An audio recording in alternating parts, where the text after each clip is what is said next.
Friday night, President Trump stood before a crowd of his devotees in Alabama and called NFL players sons of bitches for their respectful protest of centuries of discrimination against black Americans and said they should be fired for silently kneeling during the national anthem. Many have spoken out against the vile display of bigotry, but none more eloquently than legendary journalist and anchor, Dan Rather. He took to Facebook Sunday morning and gave a powerful rebuke of Trump's vitriol that puts them in the proper historical context. The entirety of his remarks are below. It's Football Sunday, and I have a pit in my stomach, and a sickening sense of déjà vu. Who knows what the day will bring? I do know the source of my disquiet. It is the stench of bigotry as a demagogue stirs the potent cauldron of racial division. I want to say, this is so unnecessary. We have so many other things we should be worrying about. But of course now this is real, and it must be called out. This is an age when no one can be neutral. To remain silent in the face of race baiting is to be complicit. And I have seen the cost of complicity. It is ugly. On Friday night, and then in a chain of tweets, what else? President Trump targeted African American athletes for provocation and ridicule. He has called into question their Americanness, as he called into question the Americanness of his predecessor President Obama. Perhaps what is saddest about this moral cowardice is that Mr. Trump may derive some political gain from these attacks amongst his supporters, but he fails in the test of leadership. Big time. For a president to be doing this, pouring gasoline on the embers of racial resentment, is really unspeakable.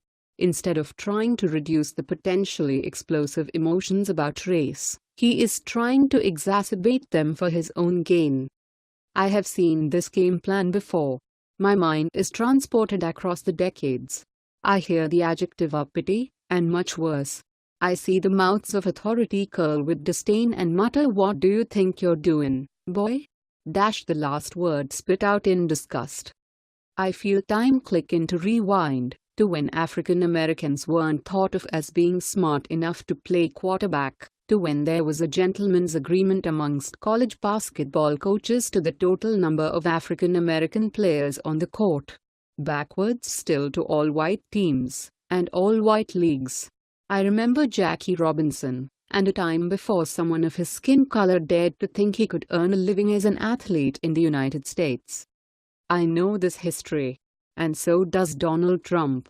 He understands how salient the trope of the angry black man is. It was said of Dr. Martin Luther King Jr. and other now revered leaders of the civil rights struggle. It is so ingrained in our history that it can become resonant even in those who say they aren't bigoted. So Mr. Trump plucks at it.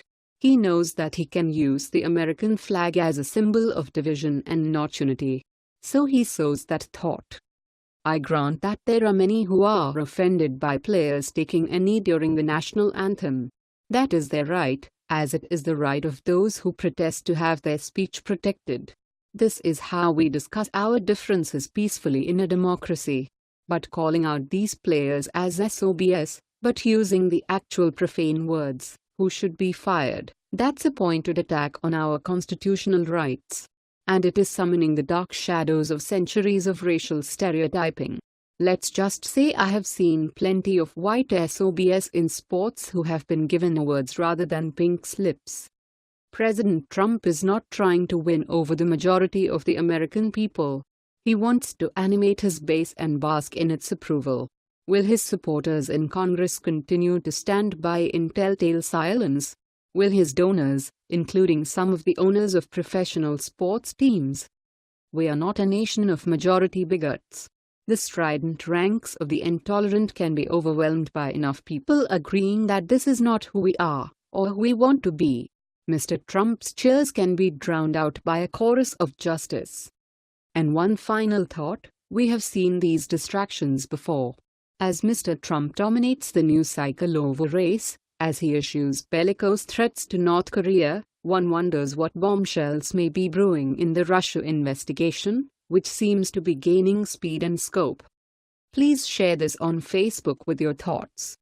What is your opinion on this? Scroll down to comment below. What do you think about this? Share this on Facebook and Twitter along with your comments.